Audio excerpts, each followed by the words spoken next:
토론회의 한 대목 또 화제가 되고 있는데 주호영, 나경원 두 후보 간의 설전도 굉장히 거셌습니다. 나 후보가 울먹이기까지 했습니다. 들어보시죠.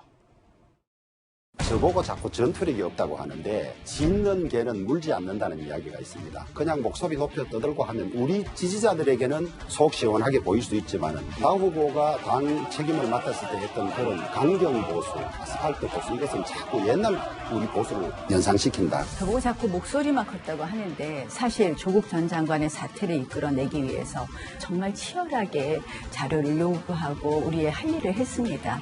패스트 트랙 과정에서 끝내 강경으로 갔다가 다 놓쳤을 뿐만 아니라 지금 무려 20몇 명의 우리 당직자를 비롯한 의원들이 지금 재판받으면서 본인들은 정치 생명이 어떻게 될지도 사실 고민하고 있는 것이거든요. 저는 그 자리에 있을 때 책임을 다해야 된다.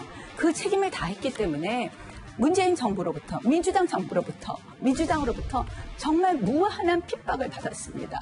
제가 그렇게 프레임을 받고 욕설을 당할 때 같이 보호해 주셨습니까? 그래서 책임을 다하는 리더십이 너무나 중요하다는 말씀을 드리고 나 후보가 한 두 차례 어제 울먹거렸는데 특히 이제 주호영 후보와의 설전 과정에서 김연아 의원님, 나 후보는 왜 울먹인 겁니까?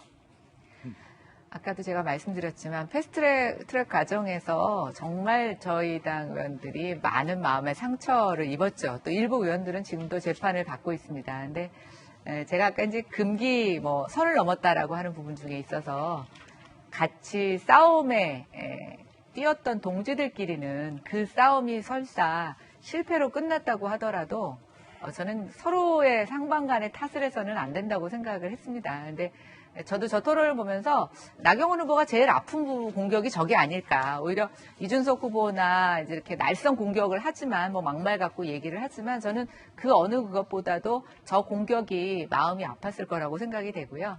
모르겠습니다. 중진 의원들끼리라서 정치적 경험이 많으셔서 더 잘 풀어가실 수 있을지 모르겠지만 정말 저 두 분은 이 경선이 끝나고 나서 저 부분을 잘 매듭 지어 주셨으면 좋겠다는 생각을 해봅니다. 아니 그럼 궁금한 건 나 후보의 질문에 대해서 주 후보의 답변이 좀 궁금한데 저렇게 패스트트랙 때 나 후보 등의할 때 주 후보는 안 지켜주고 뭐 했냐라는 질문이었잖아요. 네네. 주 후보는 그때 뭐 했습니까? 아이 다 그때 저희 가서 시위하고 같이 했다고요? 하셨죠. 네. 다만 전면에 나서시지는 않으셨던 것 같아요. 그때 이제 주로 초선 의원들, 재선 의원들 이렇게 많이 애쓰셨는데 왜 같이 안 하셨겠습니까? 네. 같이 하고서 그랬다는 거 지금 또 지적한 겁니까, 그럼? 저한테 자꾸만 곤란한 질문 하지 마십시오. 네. 그런가 하면 홍준표 의원이 대권 여론조사에서 내 이름 빼라, 소송 불사하겠다라고 강경한 목소리를 높였다고 합니다. 이건 어떤 까닭일까요? 홍준표 의원, 도대체 대선 여론조사에서 8%나 차이가 나게 최종 여론조사를 했다는 것은 여론조작이거나 고의로 낮췄다고 아니 볼 수 없다. 한국갤럽의 여론조사는 나는 믿지도 않고 여론조사에 포함되는 것 자체를 거부한다. 한국갤럽을 문제 삼았습니다. 어떻게 나왔길래? 자, 이재명, 윤석열, 이낙연, 이준석 후보가 지금 3% 들어가 있고 안철수, 정세균, 홍준표 1% 이렇게 들어가 있는 건데 홍준표 후보가 요 여론조사 갤럽이잖아요, 정익진 변호사님. 네네. 요거를 이렇게 문제 삼은 이유는 무엇입니까?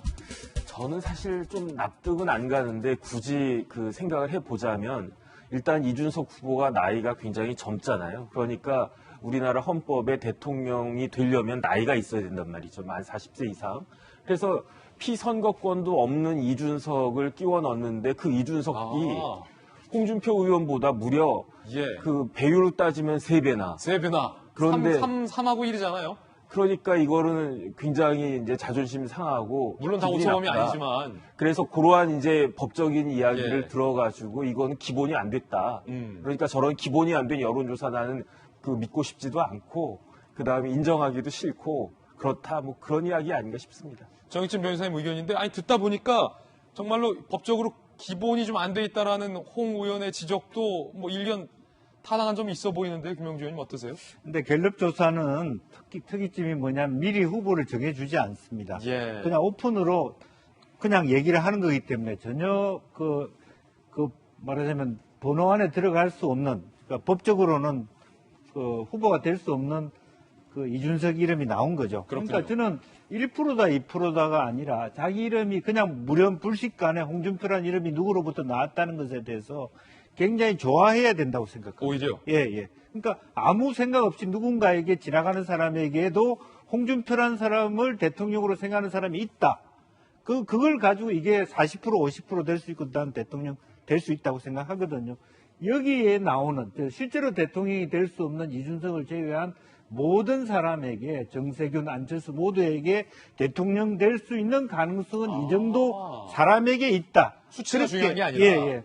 그렇게 생각하면 될 것 같아요. 실제로 오차 범위가 3.1%포인트 플러스 마이너스이기 때문에 6% 아래에 있는 숫자들은 사실 통계적으로 차이가 없다라고 보시면 될 것 같고요. 이재명, 윤석열 두 후보의 격차도 사실상 통계적으로는 무의미하다라고 보시면 정확할 것 같습니다. 그러니까 유의미한 건 사실은 이낙연 대표가 유의미한 건 사실 낮다라고 하는 낮다라고 한 게. 예. 그 외에는 사실은 저는 큰 의미가 없다 그렇게 봅니다.